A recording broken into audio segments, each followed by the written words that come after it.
I don't want the teachers to teach the book from cover to cover, and I don't want them to obsess over the exams and the grades. And I remember my school life, when our teachers start the grammar, so that time I feel so much sleepy. I came to Greece not speaking a word of Greek, not that I do now, but it was more difficult when I first arrived. And then COVID hit. Which kind of changes you face, especially in the education field between the Greece and Egypt? Children's learning styles, so everyone is there, everyone is interacting, and everyone want to do it and to learn more. So what's your basic tips or advice for those teachers they want to start his career as a teacher?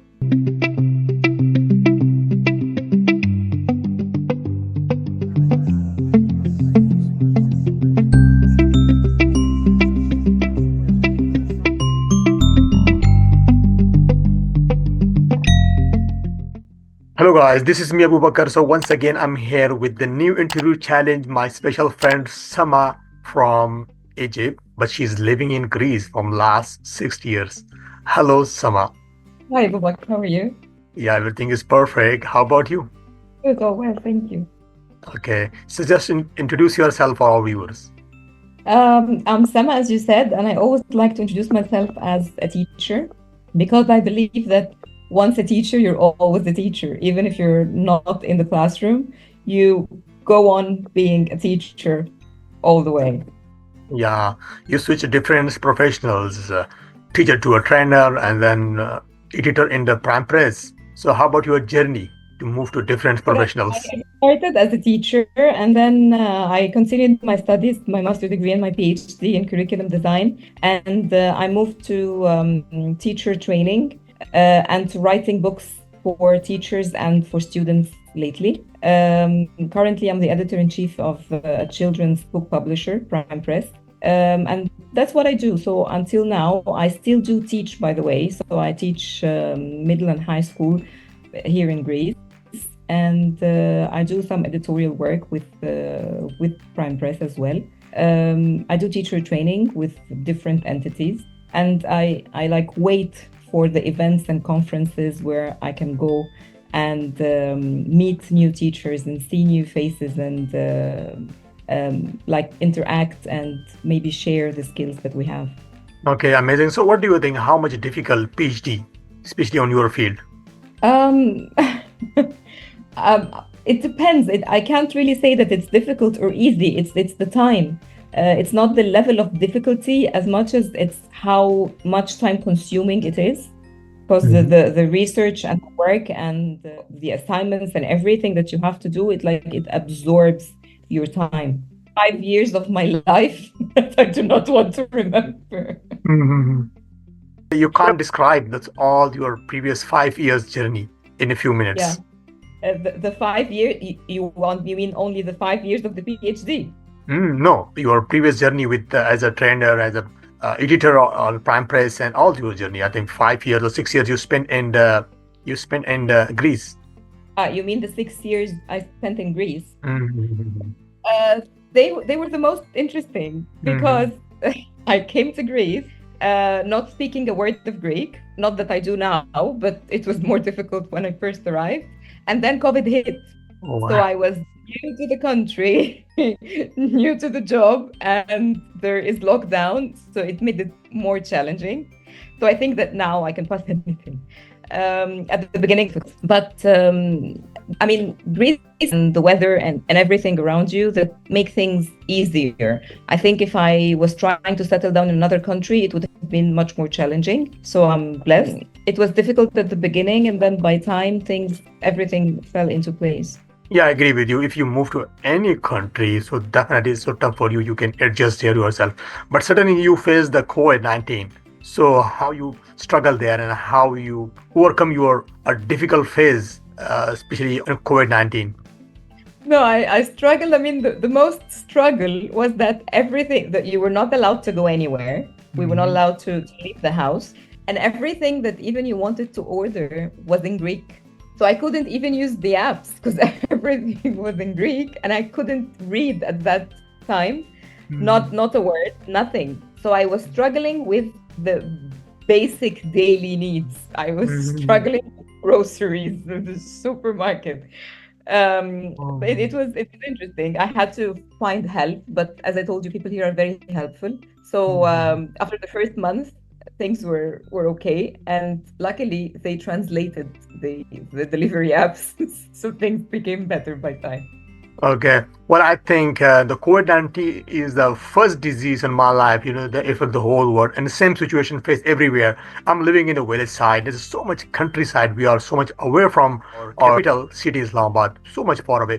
But the same situation we face in our village. We totally locked down here. We didn't come out from our home even. And all around there is a four ways. And so all ways are totally blocked. So no one go out from our village and no one we allowed to come to our village because they affect us. So the same situation I think everywhere, not just on the big cities or USA or on China or something like that. Same situation we face in our village. Not in Egypt. They were having fun all the time. Oh my God. But I think some of people they are living in Dubai and some other countries they visit to Pakistan. So the government had strict rules for those people they create a fears around there. So that was a Yeah. huge disaster that time. Yeah. Well, I'm glad we're past this. Hopefully, never again. Okay. Okay, let's move to some another question. So how has your experience as a teacher and trainer help you in the How publishing? with the writing because I'm writing for teachers. And back in the days when I first started teaching, I always noticed that there are things that are not working. There are some activities and some suggestions written in the teacher's book. I'm sure were not written by teachers because they didn't work because they were not applicable. And I always remember that. And because I'm a teacher myself, I always write with the teacher's needs at the back of my mind. So I write for teachers, and that's what I say about our books, like how special they are. It's because it's written by teachers and meant to be to help teachers all the way. So everything is applicable. Teachers Mhm, find them interesting and applicable, and kids find them interesting too. mhm. So most of time, so which subject you should target? We publish everything. We publish English, math, science, social studies, the Mhm. ICT, Arabic. We publish for all subjects actually. Okay. So what do you enjoy most about your working prime press? I enjoy writing the activities in the teacher's books. This is the bit that I love and enjoy the most because as I told you, I always have the teachers at the back of my mind, and I want to make their life easier, and I want to have the kids interested in what they're doing, and I do not want to see any child left behind. So I always want to integrate activities that cater to all the children's learning styles, so everyone is there, everyone is interacting, and everyone want to do it and to learn more. Okay, that's amazing. This is not easy activities, and you follow that, I think, from last 2, 3 years continuously. Amazing. Okay, so how do you manage your time between the publishing and training teachers? Because I don't train on daily basis, Mm-hmm. I do some training with different entities, like once or twice a month, and of Mm-hmm. course in the events, like in the conferences that I'm invited to. So it does not all these things do not interfere with my time at Prime Press at all. Mhm. Okay, so what advice would you give to teachers who want to create a better lesson? Do not teach from the book, Mm-hmm. and do not teach for the exam. These are two things that I really hope teachers can implement because teachers, and interestingly, I thought that these were teachers in Egypt. And then after I came to Greece, I found it the same. They're the same. It's the same everywhere, the same mindset. So the teachers love their students very much and they care for the students very much that they want them always to get the full mark. But this is not the objective because we don't care about the grade. We don't care that all the kids should get an A. No, that's not true. They shouldn't. It depends on their skills, and not all kids are skilled at the same thing. So I don't want the teachers to teach the book cover to cover, and I don't want them to obsess over the exams and the grades. I want them to teach for life, and I want them to teach the skills. It's much more important than teaching information for the exams is teaching skills, because if you think about it nowadays, information is there online. If it's about information, kids can study on their own. Exactly. Schooling, The Yeah, only reason why they should go to school and they should interact is to learn the skills that they cannot learn on their own online. exactly. So All the teachers. yeah, make interest books, create some funny story or something like that. Okay, so my next question is related to with this, our previous questions. How do you make sure children's books are both fun and educational? Yeah, that's what we're trying to do. It's like now we're trying to put all the fun elements, and we try to make even the topics relatable for the students, like things they would relate to, things like they would they're doing in their leisure time, the games that they play online, so things that they will want to read about. Okay, okay. Has living in Greece, how did it change your thoughts about publishing books? Well, I won't think that it changed anything except that it reinforced the idea that teachers are the same everywhere. They are this they care in the same way, and they reflect their care in the same way, which is the grades and the exams, which is not the right thing. This is what we need to change. So it basically it's not only in Egypt, Greece, and everywhere in the world. So my next question is related about the changes. What kind of changes you face, especially in the education field between the Greece and Egypt? I don't see any differences, to be honest. Hmm. I don't see any differences. I think it's the same, which is very interesting because I thought that Greece, being in Europe, would be very different from Egypt, which is a little bit should be more traditional. But no, after living here in 6 years for 6 years, it's the same.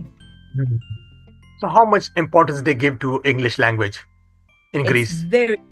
very important. It's very important. But the importance of English here, I would say that it's maybe more than Egypt because Mm. you cannot do anything without having the proficiency certificate. Parents here, they have to send their kids to evening schools so that they learn English, they learn more, and they get the proficiency certificate, because without it, they will not go to uni, they will not have good jobs. So English is a major thing here. So I think the Greek language is the second priority So in Greece.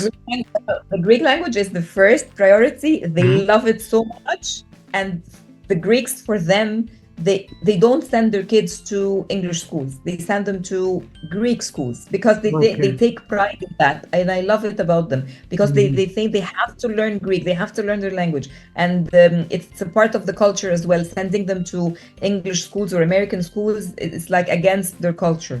That's why they make up for that by sending them to evening schools only to learn English. Mhm. So how about the Egypt? So I think there is Arabic is the first priority because there's a Yeah, native language. Arabic is the first language, and they do care about English, but they teach them in schools. We don't have the evening schools like they do here in Greece. I talk with a lot of Egyptians, especially on the different Zoom meeting. They are quite good in English also. Yeah, but they learn it at schools and they learn it on their own, not in the evening schools. Okay, so what's your basic tips or advice for those teachers they want to start his career as a teacher? Uh, yeah, I want them to think book and exam. It's not about the book and the exam. It's about life. So when you're teaching the students, and it's not about the grade that they will get in the exam. It's about how much skills you're going to give the students. This is the giveaway that the students need at the end of the day, not the grade on the exam. Okay, so next question is so what tips you follow most of time as a trainer to teach the teachers? Tips for teachers, you mean during the training sessions? Yes, exactly.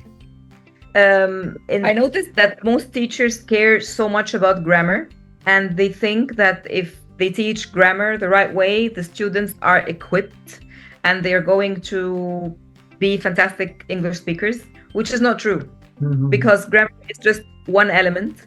And if they want the kids to be fluent speakers, they need to focus on integrating the four skills in a way, and mostly reading, and listening in order for the kids to be able to speak and write. Well, I totally agree with you. Same problem we face in our Pakistan also. Most of Everywhere. teachers, yeah, everywhere. Most of time the teachers just focus on the grammar. And I remember my school life. When our teachers start the grammar, so that time I feel so much sleepy, and I was saying that Exactly. I don't know why. Exactly. Exactly. And And it's still, not interesting. right now, I think from last 10 or 15 days, I started Arabic classes here with the Arabic teacher in my village. And in evening time, every day, when he focused a little bit on grammar, so that time I feel a little bit sleepy. So I said, why to focus on the grammar? Because there's so much tough.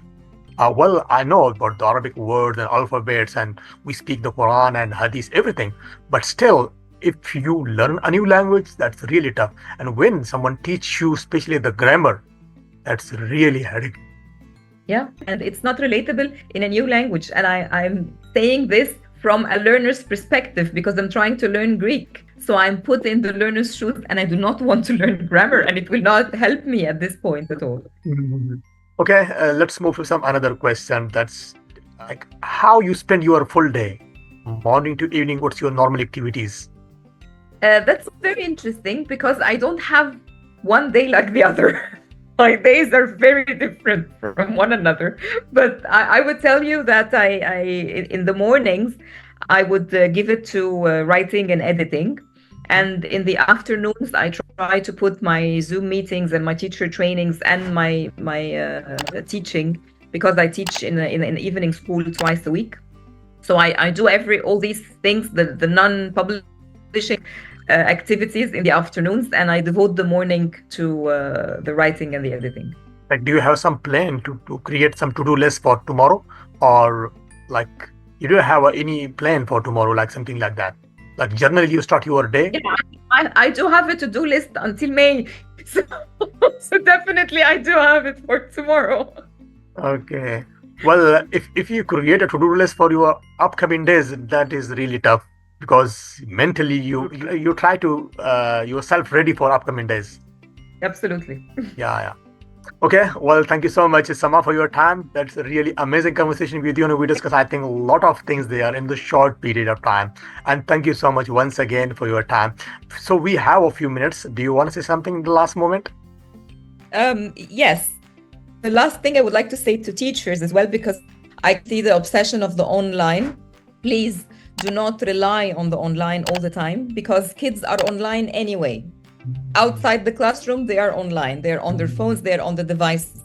So let's try to use the classroom time to interact, to do group works and group work activities and pair work, and interact with their peers and the teacher better than just be stuck in front of the screens. Okay, that's amazing tips. Okay, so another question has come to my mind. I want to ask. So when you start training with your teachers, so most of the time you try online or face to face, you meet with them and start your training? Face to face. I'm not an online person and I do not like it much. I try to do my teaching and my teaching training face to face as much as possible. Okay, that's really amazing. Okay, thank you so much, Sama, for your time. That was a really amazing conversation with you. Thank you so much. Bye bye. See you.